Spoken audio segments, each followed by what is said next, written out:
Oke, selamat pagi ataupun siang, sore, malam bagi rekan-rekan yang sedang melihat video ini. Jadi kuliah di minggu 11 ini asinkronus ya.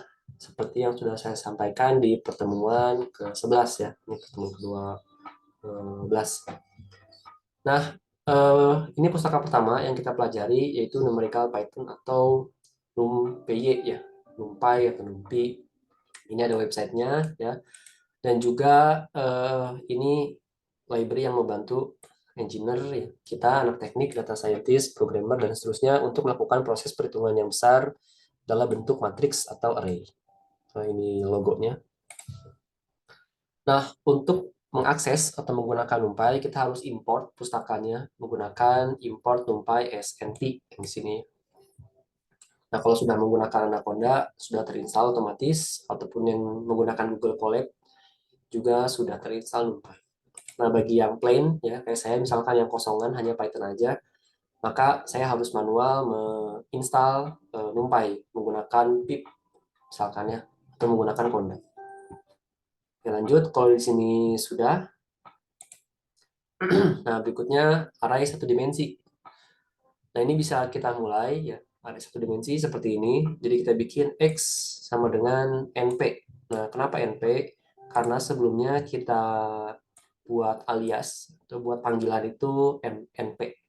Boleh nggak selain NP? Boleh, misalkan SBRP juga bisa.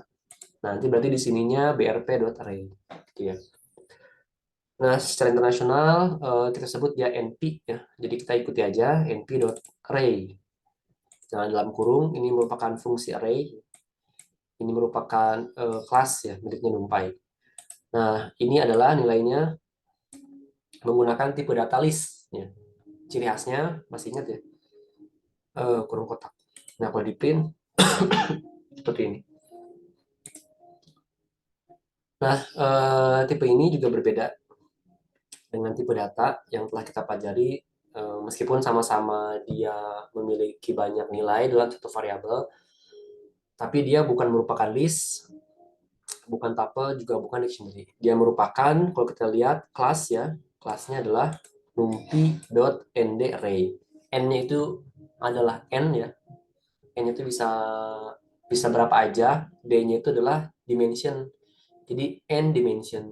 Jadi bisa satu dimensi, dua dimensi, tiga dimensi, dan seterusnya ya. Jadi ND array itu n dimension array. Nah, NumPy juga bisa mengetahui isi tipe data, jumlah data, juga bentuk tersebut ya. Nah, ini sintaksnya, misalkan kita ingin tahu tipe datanya dari isi array-nya ya, isi array-nya. Kita bisa tulis x dot data type. Nah, data type-nya adalah integer 32. Nanti integernya ada yang 8, ada yang 32, ada yang 64, macam-macam. Banyak angkanya integer. Lalu size-nya berapa? Size-nya 4. Ya, karena tadi ada 4 angka. 1, 2, 3, 4. Shape atau bentuk atau ukurannya berapa? 4,0. Jadi ini ditulisnya 4,0. Artinya ada 4 baris, tapi kolomnya satu ya, sorry, bukan 0, 1. Jadi satu kolom.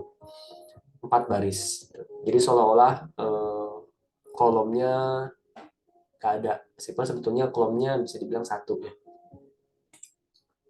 Nah, di sini masuk ke array multidimensi, jadi nggak hanya satu dimensi ya, tapi bisa juga lebih dari satu dimensi. Misalkan seperti ini sama dengan np array, ini kurung biasa, ini kurungnya punya fungsi array, lalu kurung kotak untuk list yang di baris pertama ya, nah ini untuk yang baris kedua. Jadi kalau kita cetak, dia ada dua baris ya, dan juga ada dua kolom. Ini kolom pertama, ini kolom kedua. Nah, kira-kira kita. Jadi ada dua kolom. Nah, sehingga berapakah tipe datanya? Tipe datanya itu adalah float 64. Kenapa? Karena tadi kita lihat ada bilangan desimal. Size-nya berapa? Size-nya masih 4. Jadi jumlah datanya ada 4 ya. Cuma ukuran array-nya sudah berubah jadi 2,2. Dua baris sama kolom. Biar ingat, B sama K kan duluan B. Berarti artinya ini yang duluan keluar sebagai baris, yang keduanya sebagai kolom. Oke, berikutnya contoh lain dari array, ya, di mana isi datanya berupa angka dan string. Jadi ada 2,2 sama ada set, ya. Jadi ada integer dan ada juga float, ya. Nah, ini tipe datanya juga list. Gimana kalau tipe datanya tuple, apakah bisa? Nah, pertanyaan bagus, silahkan dicoba. Ya, silahkan dicoba. Nah, indeks ini juga mirip dengan list dan tuple, ya. Indeksnya startnya tetap dari 0, dan ini dapat diubah dan dimodifikasi. Di print Z2, itu yang kedua adalah ada set, ya. Yang ke 0 dan ke 1-nya angka 2. Nah, ini kita ubah misalkan set sama dengan 2 tono. Jadi sekarang berubah menjadi tono, ya. Nah, berikutnya ada alokasi dan random array. Jadi juga bisa mengeluarkan bilangan random, bilangan acak, ya, yang akan berbeda terus-menerus kalau kita lakukan apa namanya, eksekusi, ya. Nah, distribusinya adalah Gaussian. Jadi distribusinya Gaussian. Jadi nanti kalau kita punya satu array, acaknya itu nanti kalau kita cari meannya itu satu. Nah, nanti kalau lupa, ya silakan buka lagi mata kuliah probabilitas dan statistika. Ada mengenai distribusi Gaussian. Nah, contohnya kita bisa buat np.random.random 4. Nanti dia akan mengeluarkan 4 nilai random yang semuanya di bawah 1. Nah, yang teman-teman lihat di sini di layar, rekan lihat, yang nanti rekan coba itu bisa jadi berbeda. Namanya juga acak, jadi nilainya berbeda. Kecil kemungkinan nilainya sama persis. Kecuali kita batasi misalkan 2 angka di belakang koma, 3 angka di belakang koma, dan seterusnya. Oke, berikutnya kita bisa bikin juga randomnya, dikasih dalam kurung, dikasih keterangan 4,2. Artinya ada 4 baris dan ada 2 kolom. Ini juga kelihatan bentuknya seperti tabel. 2 baris dan 4 baris dan 2 kolom. Nah, ini ada prealokasi. Biasanya ini dibuat untuk nanti akan diisi 00-nya, tapi kita menyiapkan set alokasi array. Nanti biasanya dipakai di engineering, terutama pada perubahan nilai variabel atau menyimpan nilai variabel baru pada sebuah array. Nah, biasanya disiapkan dulu alokasinya berapa kali berapa. Jadi pakai np.zeros 3,2. Berarti 3 baris, 2 kolom, isinya 0 semua. Ada juga ones. Kalau ones, angkanya 1 semua. 4,2 artinya 4 baris, 2 kolom. Angkanya 1 semua. Nah, sekarang kita bisa buat array terkontrol, ya. Jadi contoh seperti ini. Jadi np.range 6. Artinya terkontrol itu berarti nilai akhirnya itu adalah sebelum 6. Startnya pasti dari 0. Jadi 0, 1, 2, 3, 4, 5. Ya, jumlahnya 6 dan angka terakhirnya pasti sebelum 6. Ya, sebelum 6. Nah, atau kita bisa tulis juga angka awalnya 2, angka terakhirnya 10. Jadi angka awalnya 2, angka terakhirnya sebelum 10. Sorry ya, sebelum 10.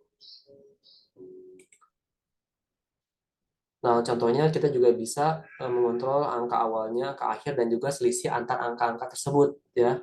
Kalau angka-angka di sini, selisihnya semuanya 1. Nah, bisa kita atur, misalkan awalnya 2, akhirnya 20, selisihnya 2. Sehingga nilainya menjadi 2, 4, 6, seterusnya sampai kurang dari 20, ya kira-kira. Nah, ini sebuah fungsi, jadi dia punya 3 input argumen, ya, yang minta 3. Ya, sorry, bukan minta 3, dia bisa diisi 3. Yang aslinya 1. Tapi nilai defaultnya, nilai delta ini defaultnya 1. Kayak tadi kan 0, 1, 2, 3, 4, 5, dan seterusnya.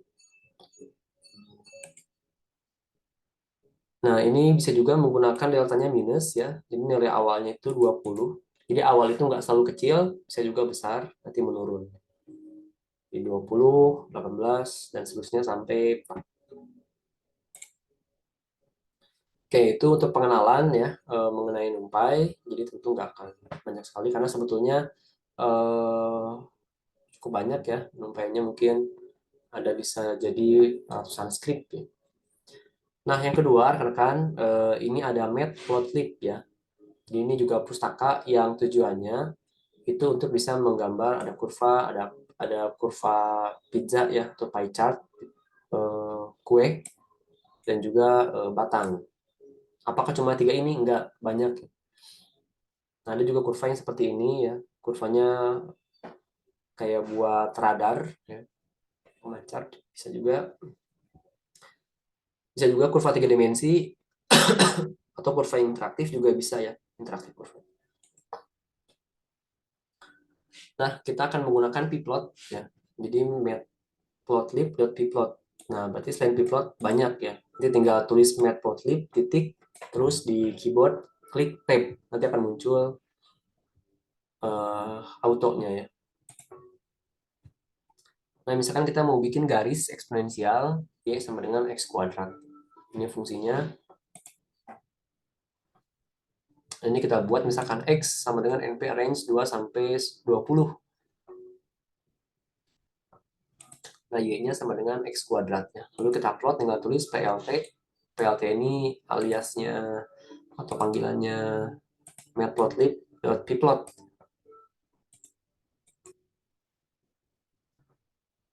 Ini show. Jangan lupa pakai dot show. Nggak pakai dot show juga nggak apa-apa. Cuma biasanya nanti ada nomor memori dan seterusnya.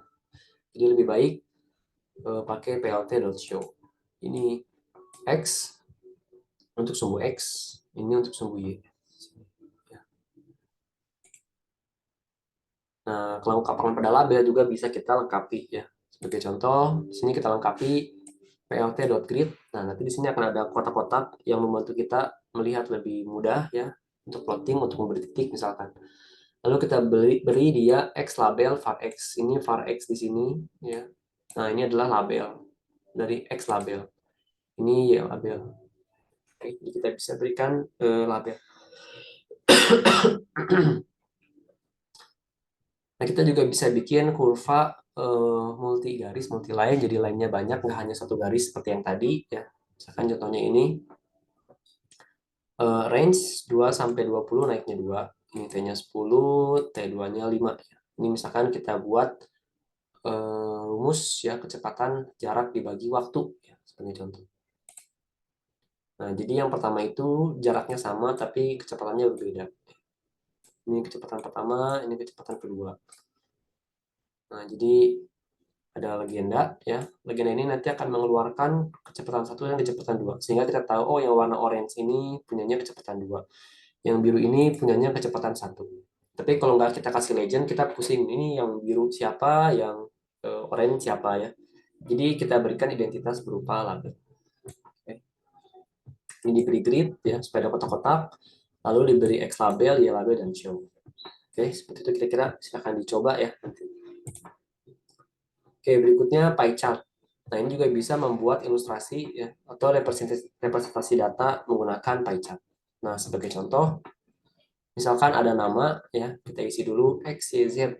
Lalu ini isinya atau value-nya 1, 2, 3.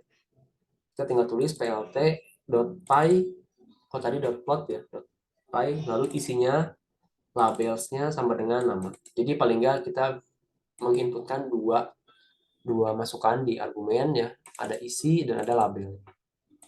Jadi otomatis yang X itu karena dia nilainya satu paling kecil bobotnya, Y2 itu cukup besar, yang paling gede adalah yang ketiga Z ya, bobotnya 50%. Ya. Karena ini kan kalau dijumlahkan jadi 6 ya. 1 tambah 2, 3, 3 tambah 3, 6. Jadi Z pasti setengahnya ya, 3 dari 6. Ini 2 dari 6, ini 1 dari 6. Jadi ini 1/6, ini 2/6 ya, sepertiga, ini sepertiga, ini 2/3, sorry, 1/6, ini 2/6, ini 3/6. Nah, kita juga bisa beri persentase ya, menggunakan auto PCT. Nanti kita pakainya dua angka di belakang koma, dan berupa bilangan float ya, menggunakan persen, ya, persen 2. Jadi ada 3,33, 16,67, 50%. Nah, ini yang terakhir adalah diagram batang. Ini diagram batang mirip dengan pie chart pembuatannya, cuma nama, isinya dipisah. Jadi nama duluan baru isi ya. Kalau yang tadi isi dulu baru namanya. Jadi di sini ada X, ada Y, dan juga ada Z. Nah, kurva ini bisa kita ganti warnanya, bisa kita kolaborasi dengan dua kurva berjejeran, tiga kurva berjejeran. Ya. Ini disebutnya satu kurva batang. Nanti kalau ada dua batang, misalkan ada yang warna merah, warna merah, warna merah. Nah, ini sudah habis slide-nya, rekan-rekan. Jadi nanti untuk menambah pengetahuan, saya sudah siapkan CodeRunner, tapi khusus NumPy karena CodeRunner tidak bisa mengeluarkan kurva-kurva seperti ini, jadi sulit dibuat soal ya, kecuali dibuat soalnya multiple choice. Nanti soalnya ada 5, itu saya kira gampang semua, bahkan ada yang cuma 2 baris jawabannya ya, jawabannya cuma 2 baris, kalau teman-teman nggak overthinking. Jadi jawabannya pendek-pendek ya, ini hanya melatih mengingat kembali bagaimana pembuatan NumPy dan latihan. Demikian ya, perkuliahan mengenai NumPy dan Matplotlib. Nanti setelah diskusi bisa dilakukan di LMS ataupun di chat grup ya. Terima kasih dan selamat kembali belajar.